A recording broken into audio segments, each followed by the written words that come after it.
이제 다음 달 7일이 이 보궐선거일이니까요. 한 15일, 16일 정도 남았습니다. 예, 전화 연결되어 있습니다. 박형준 후보님 안녕하세요. 네, 안녕하세요. 예, 이번 보궐선거의 역시 가장 큰 쟁점은 이 LH 사태가 아닌가 싶고요.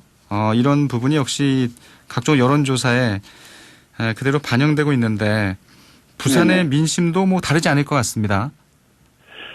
오늘 아침 중앙일보 여론조사를 기준으로 해서 보면 예. 역시 그 LH 직원 투기가 민심에 상당한 영향을 준 것으로 보입니다. LH 직원 투기는 사실은 직원 투기이긴 하지만 네. 정권의 부동산 실정과 공적 정보를 이용한 투기를 그 사전에 차단, 예방, 관리하지 못한 책임을 묻겠다는 민심의 분노가 끓고 있는 것이거든요. 사실은 이게 부동산으로 집약됐지만 네. 저는 이게 부동산 정책 실패에 대한 문재인 정권 비판 또는 그 과정에서의 이 공직자들이 비리를 했다는 것에 대한 비판을 넘어서서 문재인 정권 실정 전체에 대한 지난 4년 문재인 정권 경제 정책의 저는 총체적 실패라고 봅니다. 그 실패에 대한 심판 민심이라고 봅니다. 네.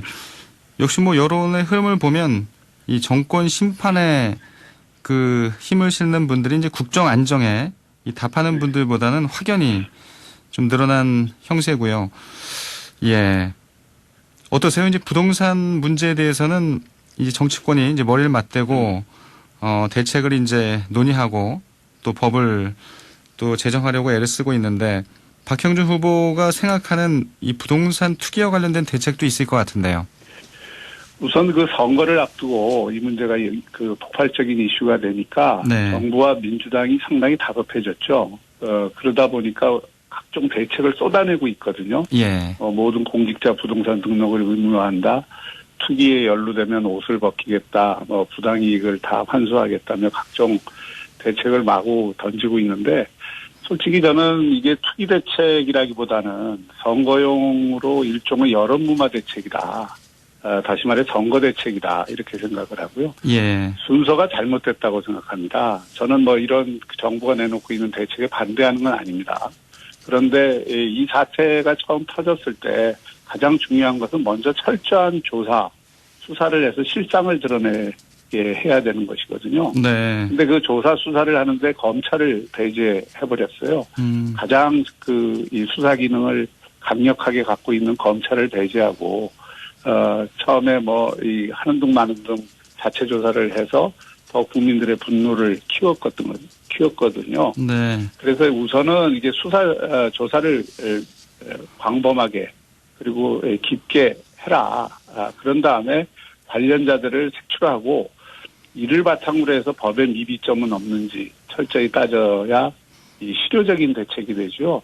이거 조사 수사도 안 돼 있는데 막 대책만 내놓는 것은 우리가 이렇게 노력하고 있다는 것을 보여주는 쇼밖에는 안 된다고 생각합니다. 네. 저는 대책이 필요하다고 생각해요. 그래서 부산에서도 지금 여야가 합의를 해서 공직자 투기 조사를 전면적으로 하기로 합의를 했거든요. 예. 그러니까 이게 조사와 수사가 선행이 돼야 됩니다. 그런 다음에 무엇이 문제인지를 명확히 보고 그 다음에 대책을 강구해도 늦지 않다 이렇게 생각합니다.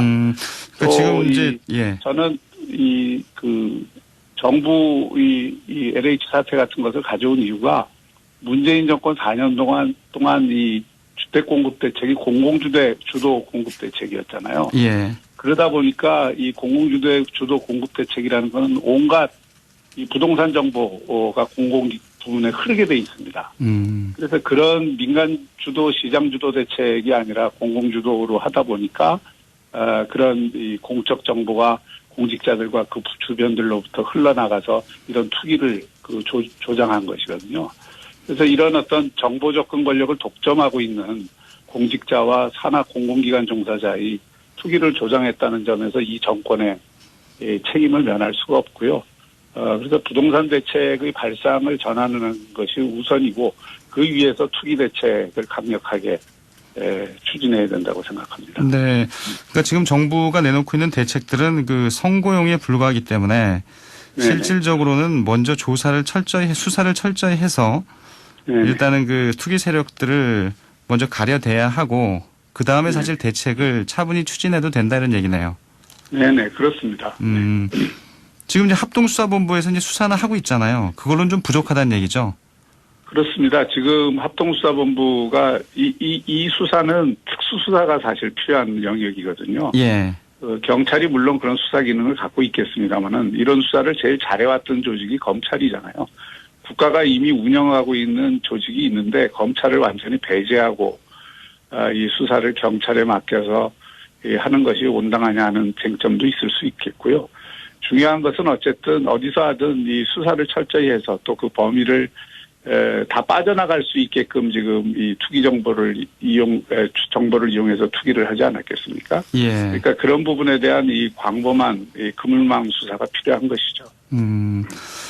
아무튼 뭐 여야가 이제 특검에 합의를 하고 또 추진해야지만 또 그건 시간이 걸리는 문제고요. 예. 근데 그동안 여당이 이제 오랫동안 선거에서 계속 이겨왔잖아요. 네네. 예, 이런 부분들도 어떻게 보세요? 좀 이런 부동산 정책이나 이렇게 추진하는 과정에서의 좀 난맥을 예고했다 이렇게 볼 수 있을까요? 저는 무엇보다도 이 정부가 의석을 많이 갖고 또 지방 권력을 다 거의 90% 갖고 이런 과정에서 오만함이 생겼다고 봅니다. 네. 그리고 그런 어떤 감시의 중요성, 감사의 중요성 이런 것들을 충분히 인식하지 못했고 또 정권에 불리한 일들은 다 호도하거나 감추려는데 급급했기 때문에 결국은 이런 일들이 벌어졌다고 보는 거죠. 여당 입장에서는 참 오랜만에 이 열세에서 치러지는 선거기 때문에 또 상당히 이 당황하는 빛도 보이고요. 예. LCT 얘기를 안 할 수가 없습니다. 네. 예. 지난주 여당 지도부가 또 부산을 찾았고요. 또 공세의 날을 세우고 있고 또 후보님도 뭐 개인적인 입장을 또 밝히기도 했는데 예. LCT 부분에 대해서도 좀 얘기를 해 주셔야 될 것 같네요. 예. 우선 제가 어려운 서민들 입장에서 볼 때 비싼 아파트에 사는 것에 대해서는 불편한 감정이 있을 것입니다. 이 점에 대해서는 다시 한번 민망하고 송구스럽다는 말씀을 드리고요. 다만 이 문제는 핵심, 본질이 불법, 비리, 특혜가 있었느냐 없었느냐의 여부입니다. 저는 1가구 1주택자로 제가 투기를 한 것도 아니고 또 제 나름대로는 불가피한 사정이 있어서 이 집을 저희가 사긴 했지만 그 과정에서 어떤 불법 비리 특혜가 없었다는 것을 다시 한번 분명히 말씀드리고요. 예. 또 이미 여러 가지 이 사실관계를 충분히 이 증거를 가지고 해명을 했습니다. 최초의 분양자도 LCT와 관련된 사람이 아니고 매매 과정 자체도 전체적으로 투명하고 또 거기에 대한 소명 자료가 다 있고 어떤 경우에도 이런 문제에 있어서 불법 비리 특혜가 없었다 하는 입장을 다시 한번 확인해 드리고요. 예.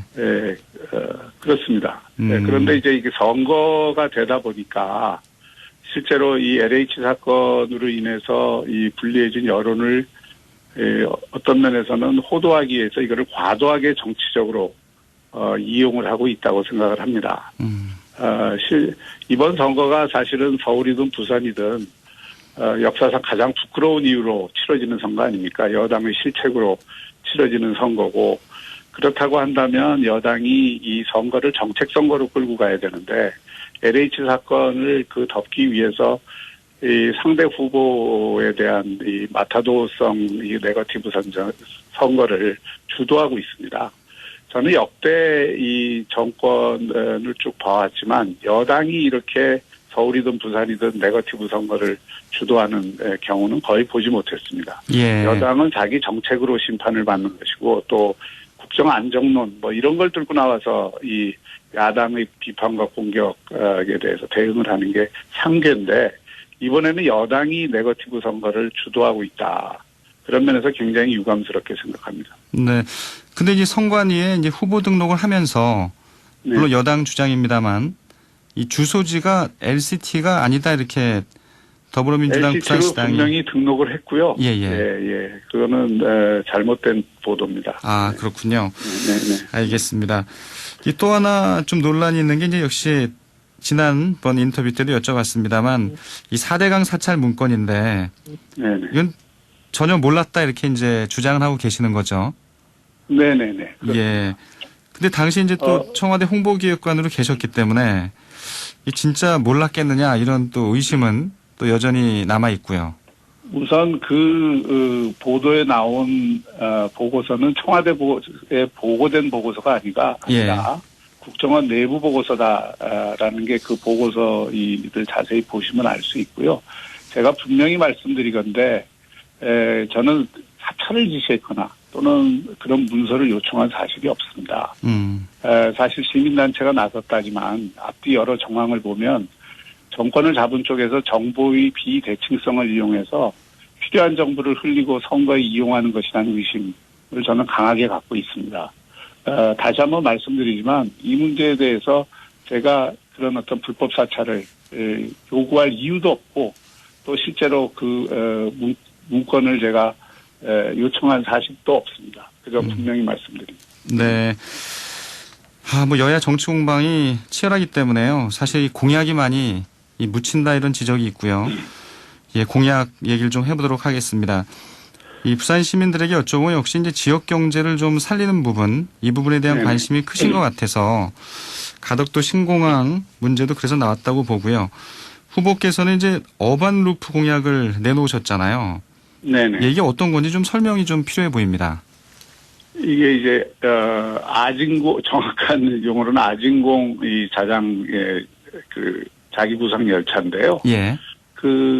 초고속 열차 시스템이라고 보시면 됩니다. 새로운 IT 시대에 맞는. 예. 그래서 이 기술은 원래는 하이퍼루프라고 해서 지금 전 세계가 비행기 속도에 버금가는 지상 교통수단을 갖자. 그것을 완전히 혁신 기술로 만들어보자라는 경쟁이 지금 붙어 있고요. 최초의 입안자는 앨런 머스크 테슬라 창시자지만 지금은 전 세계의 이 하이퍼루프 기술을 둘러싼 치열한 경쟁이 벌어지고 있습니다. 우리나라도 이 경쟁에 이미 뛰어들었고 문재인 정부에서도 미래 핵심 기술로 선정이 돼서 25년까지 10조 가까이를 투입하게 돼 있는 겁니다. 네. 이걸 이제 도시형으로 바꾸자는 거고요. 가덕도 공항이 생기는 것과 동시에 우리가 2030 엑스포를 해야 되거든요. 네. 그 엑스포를 하려면은 한 5천만 명의 새로운 교통 수요가 생깁니다.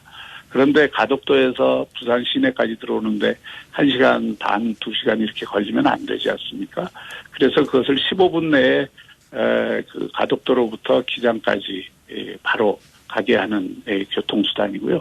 이미 여러 군데에서 지금 짧은 거리에 이 하이퍼루프, 그걸 어반루프라고 제가 표현을 했습니다만은 네. 그런 것들이 시도되고 있습니다. 이것이 먼 미래의 기술이 아니라 10년 안팎에 충분히 상용화될 수 있는 기술이라서 부산이 미래 국제 물류 허브 도시로 가는 게 비전인데 그러려면은 이 가덕도 공항과 함께 이런 미래 신기술을 선취하는 도시가 되고 또 그것을 통해서 부산 전역을 15분 내로 잇는 획기적인 기술을 선취해서 이것을 성공한다면 이것을 바탕으로 해서 전국을 하이퍼루프 국가로 만들 수 있고 또 수출도 할 수 있는 큰 장점이 있죠. 네. 가덕도에서 그럼 부산 도심까지 이 초고속 자기부상 열차를 통해서 15분에 기장까지. 들어오나요? 예, 기장까지 시속 300km만 해도 이게 15분 거리로 충분히 주파할 수 있습니다. 그게 한 60km 정도 되거든요. 네. 기장에서 가덕도까지가. 그리고 이제 이것을 여러 군데 쓰는 게 아니기 때문에 북항이 제일 중요한데요. 북한에 이 엑스포가 열리는 지역인데 엑스포가 열리는 북한까지는 15분 내에 충분히 들어올 수 있는 것이죠. 예.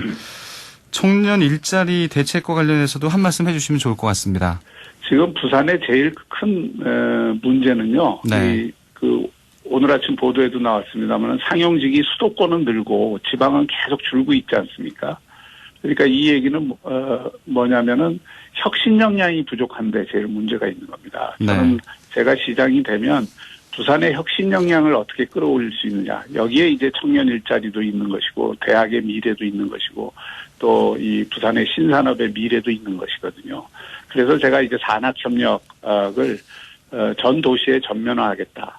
또 도시 곳곳에 이 새로운 신산업과 관련된 스타트업 플랫폼을 만들겠다. 또 이 대기업 신사업 분야를 부산에 새롭게 생기는 몇 개의 중요한 공간이 있습니다. 북항이라든지 기장이라든지 또 에코델타 시티라든지 제이센텀이라든지 이런 쪽에 새로운 기업들의 신사업 분야를 유치를 하겠다. 이런 알겠습니다. 공약을 내놓고 있습니다.